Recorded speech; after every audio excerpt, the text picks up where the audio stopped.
realizing that we had 3 games in 6 days, we challenged our players to try to be locked in for this period of time so that we could at least maximize the opportunity of having as many games, but also not allow ourselves to allow fatigue step in. And sometimes you look around the country, this time of year when guys are playing their last game before they go home for Christmas, they're going through finals, and they're looking forward to a break.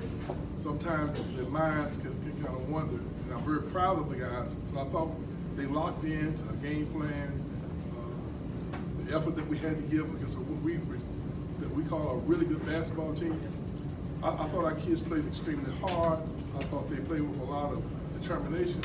And that was as a result of the respect that we have for the type of team that coaches put together. You know, we've watched a lot of film. They play extremely hard. They very well could have, they up 3 minute and a half ago at Houston, are undefeated, one of the few undefeated teams left. And we knew that if we didn't come out and give our best effort, that it could be a challenge. And I thought our guys came out tonight with a tremendous effort, focused, moving the ball, making an extra pass. And we got up, and there was a period there in the second half where we got up double-figure points, but we could not extend the lead because they kept coming back at us. We came out the second half and was able to extend the lead, and it was comfortable. But then once again, they made another run at us, and we were able to hold them off at the end. But I'm very proud of our kids. I thought they did a good job today, and they get a chance to get home and get a break. We get some guys kind of halfway healthy. This is the first time we've had Phil Copeland for in extended minutes. I was pleased with what I saw with him. Unfortunately, we didn't have MJ Walker the day he bumped his knee there. I don't think it's anything serious, but the win by committee frame of mind that we operate in obviously was working well today. MJ went down. We had other guys step in. David stepped in and gave us a good lift. This is the kind of team we have, and hopefully that we can continue to keep moving forward. The thing I like about this team the most is the fact that we're still trying to find ourselves, 5 new players trying to work in, just getting the field back, and we still have a lot of room for improvement. Hopefully, we can continue to keep getting better as the season moves on. Coach, can you assess how David Nichols played and what he gives you in terms of shooting, and maybe talk about the turnovers also? Well, you know, he got a little fatigued there toward the end. Trent had a bump in the eye, and he extended his minutes probably a little longer than what we probably normally would like to. And I think he got a little fatigued there toward the end and turned the ball over, but that doesn't worry me at all. He's very smart. He graduated in 3 years with a 3.9 grade point average from the University of Albany. He's a graduate student in our program. He's going to graduate with his master's degree in the summer. So he's a very bright youngster. He gives a tremendous amount of leadership. He's had 3 years of college basketball, and so nothing really rattles him.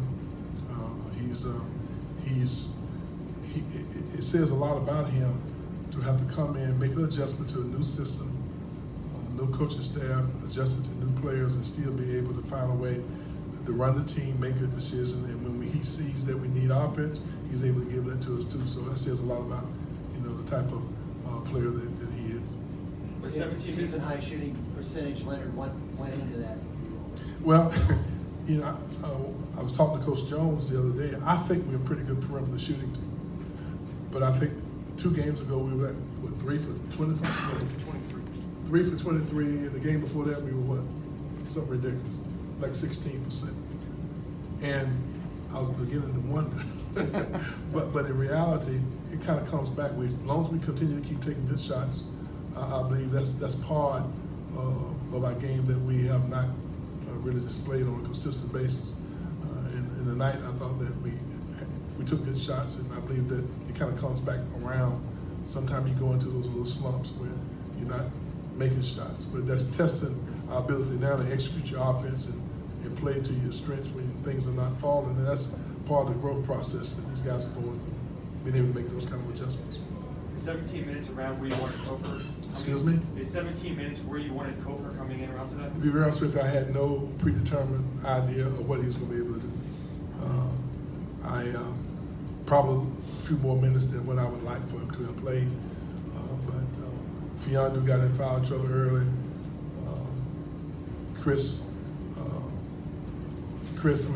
Fiondu and Chris both got in foul trouble early, so that put him in a situation where he had to play a little more extended minutes. They were a very strong physical team, and I thought that, Phil, with his maturity, was better suited for the moment. He held his own and did a pretty good job for us. What did you guys do defensively to hold them to 30%? Well, we didn't do anything different than we normally do. Now, we always make little adjustments in relation to who you're playing. That's game plan type adjustments. But we really didn't do anything other than try to play the same type of defense we normally play. I think today our guys were extremely aggressive, and we kept trying to keep as fresh as possible. They played with a lot of energy. We got some deflections and steals, and we were a little more disruptive than we have in some of the other games. Leonard, Coach Ford had tremendous praise for you guys. He thinks you're a Final Four ball club because you notice, like all of us do, you're one of the best teams in the country defensively. But he was so impressed with your ability to score the ball and shoot the ball. Can you just talk about the way you guys have been able to put points on the board and you beat quality teams like Purdue and Florida and LSU? Well, to be very honest with you, I'm not real sure I can feel that good about what we've done up to this point. Because, we played well enough to be successful against LSU and Purdue. Last second shots wasn't exactly blowout games. They were hard-fought games. We played well enough to win at the end. This team has not really been totally in sync. We still have a lot of growth in our development. I think we have potential, and I expect us to continue to keep getting better as the season goes on. And that's probably one thing I'm taking away from the early part of the season that makes me feel positive about is the fact that we still are not a well-oiled machine yet, and we're finding ways to have some level of success. And I'm hoping, and I keep reminding them of that. If we can just continue to keep staying focused and keep playing unselfish and playing extremely hard, I think we'll reach our potential at some point. Leonard, with David Nichols, you don't get a lot of graduate transfers. How did you find him? How did you find you? Were you looking for that shooter to complete what you have? Well, one of our we had a need for a guy with some maturity, and he graduated and was available, and we had an opportunity for him to be involved as an experienced graduate student. So we were looking around, and he was looking around. He had other visits that he had planned, and we were looking for someone to fill a need. And I think we were a good match for each other. Fiondu throws the ball off the glass one-handed with his back to the basket. Is that just good coaching, or is that this is our day? Or Fiondu has a lot of talent. He's growing, and he has the ability to do a lot of things. He shoots the ball as well as any of our perimeter guys. He's a big, strong youngster. He has great hands, and he seems to be able just to seize the moment.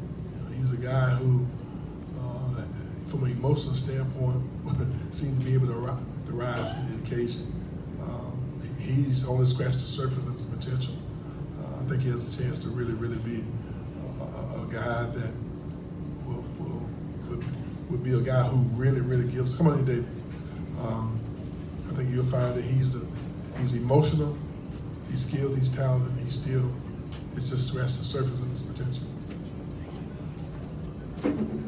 Coach, people, fans, alumni, they're saying Penn State is a basketball school now. Is that a testament to this bunch of guys here? Well,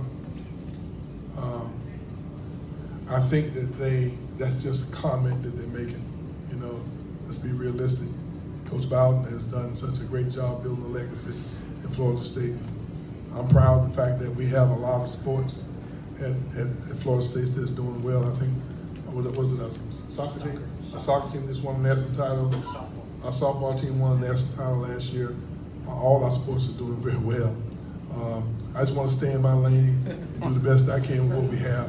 And I'll worry about the titles to somebody else. Let someone else handle that. Take questions for David Nichols, please.